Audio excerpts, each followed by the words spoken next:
This channel does not promote any violent, harmful, or illegal activities. All content provided by this channel is meant for an educational purpose only.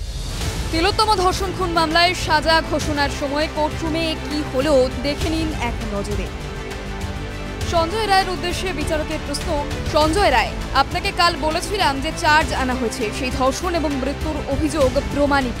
৬৪ ধারা অনুযায়ী আজীবন কারাবাস, মৃত্যুর জন্য ফাঁসি হতে পারে। এই শাস্তির বিষয়ে আপনার কি বক্তব্য? উত্তরে সঞ্জয় মাইক হাতে নিয়ে বলেন, আমি করিনি, আর মার্ডার পুলিশ সব দেখেছে। এত কিছু নষ্ট হয়েছে বলে শুনেছি, রুদ্রাক্ষের মালা কি নষ্ট হতো না? সাইন করাচ্ছে, লেখাচ্ছে, যা বলছে করছি। বেহালায় নিয়ে না গিয়ে কমান্ডে মেডিকেল টেস্ট কেন?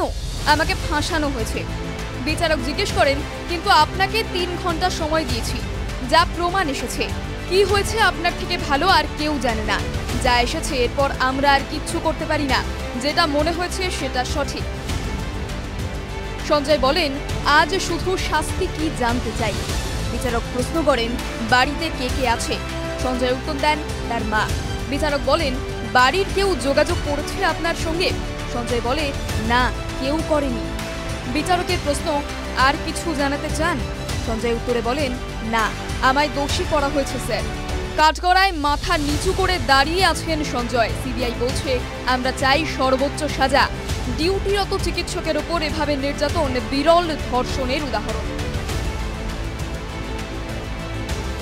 বাংলা ডিজিটাল।